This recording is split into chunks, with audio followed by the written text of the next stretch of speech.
पर एक समय की बात है। एक छोटे से गांव में एक लड़का रहता था जिसका नाम रोहन था। रोहन एक अच्छा और दयालु लड़का था जो हमेशा दूसरों की मदद करने के लिए तैयार रहता था। एक दिन रोहन जंगल में घूमने गया था। वहां उसने एक अजीब सी चीज देखी जो एक पुराने पेड़ के नीचे दबी हुई थी। जब रोहन ने उस चीज को उठाया तो उसने देखा कि वह एक पुराना और धूल भरा बोतल था। रोहन ने उस बोतल को साफ किया और जब उसने बोतल को खोला तो एक जिन्न निकला। जिन्न ने रोहन को धन्यवाद दिया और कहा कि वह उसकी एक इच्छा पूरी करेगा।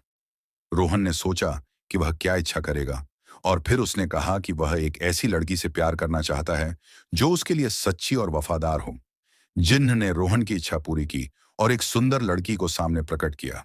लड़की का नाम जिन्नात था और वह रोहन के लिए बनाई गई थी।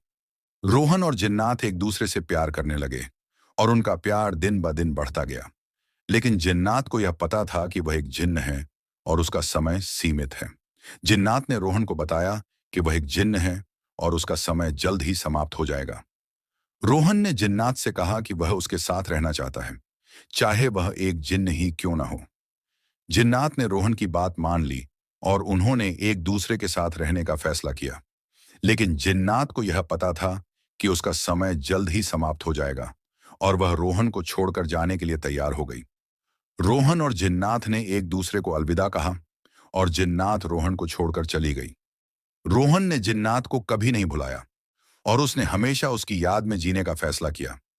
इस कहानी से हमें यह सीखने को मिलता है कि सच्चा प्यार कभी नहीं मरता और यह हमेशा हमारे दिलों में जीवित रहता है।